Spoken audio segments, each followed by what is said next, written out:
எல்லாருமே நம்ம ஆசைப்படுறது எல்லாமே கடவுளை நம்ம சரியாக வந்து மதிக்கிறோமா அப்படின்னு இருக்கு இல்லைங்களா. அதுக்கு ஒரு சிச்சுவேஷன் நம்ம வீட்டில் நடந்தது. அதை நான் உங்களோட ஷேர் பண்ணிக்கிறேன்.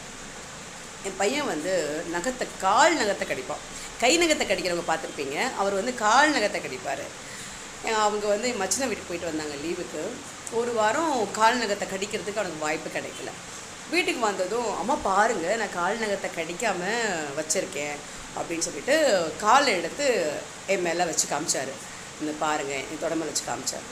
உடனே பொண்ணு பதறா, வந்து நீ எப்படி அம்மா மேலே வந்து கால் வைப்ப அப்படின்னு. அவங்க 2 பேரும் டிஸ்கஸ் பண்ணிக்கிறாங்க. நான் எங்கள் அம்மா நான் பண்ணுவேன், நீ அமைதியாயிரு, உனக்கு என்ன அப்படின்னு பையன் கேட்குறாப்புல. நீ இது தப்பு இல்லையா, மரியாதை கேடு இல்லையா அப்படின்னு பொண்ணு பேசுகிறாப்புல. ஸோ எனக்கு வந்து இவங்க 2 பேர்கிட்டையுமே எனக்கு எதுவுமே சொல்ல முடியல. தம்பி வந்து பையன் செய்கிறதும் தப்புன்னு எனக்கு தோணலை. ஏன்னா நான் அவன் அம்மா, என் மேலே அவன் கால் வச்சதில் எனக்கு ஒன்றும் தப்பாகவே தெரியலை. பொண்ணு பேசுறதும் தப்பாக தெரியல. ஏன்னா அவள் வந்து என்னை மரியாதையாக அம்மா மேலே கால் பட்ட, பெரியவங்க மேலே கால் படுறது தப்பு அப்படிங்கிற மாதிரி அவன் நினைக்கிறான். எனக்கு இவங்க 2 பேர் மேலேயுமே எந்த ஒரு வித்தியாசமுமே தெரியலை. ஸோ நான் ஒரு தசப்பிண்டம், இந்த உலகத்தில் தோன்றி மறையக்கூடிய சாதாரண ஜென்மம். என்னதான் தலை சிறந்த உறவாக இந்த உலகத்தில் அம்மா அப்படிங்கிற விஷயம் சொன்னாலும் கர்ப்பப்பைக்குள்ளே இருக்க குழந்தையோட தலை முடியல ஒன்று கூட உருவாக்குறதுக்கு நம்மளால் முடியாது.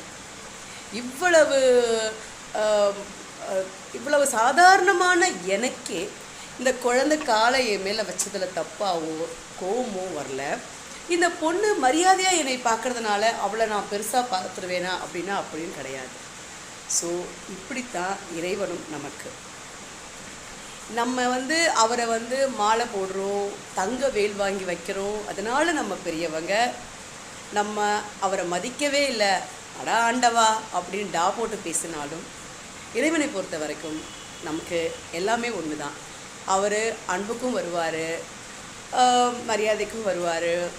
இல்லைன்னா ரொம்ப மரியாதை குறைஞ்சி போகும். அன்பு ரொம்ப அதிகமாகும் போது மரியாதை குறைஞ்சி போகும். அப்படிப்பட்ட காலகட்டத்தில் டே அப்படின்னு கூப்பிட்டாலும் வருவார். அவருக்கு தேவை நம்ம அவரை நினைக்கிறோமா, நம்ம மனசில் அவரை வச்சுருக்கோமா அப்படிங்கிறது தான். இந்த வீடியோவில் நான் சொன்ன இன்ஃபர்மேஷனாக இருக்கட்டும். வணக்கம், பாய்.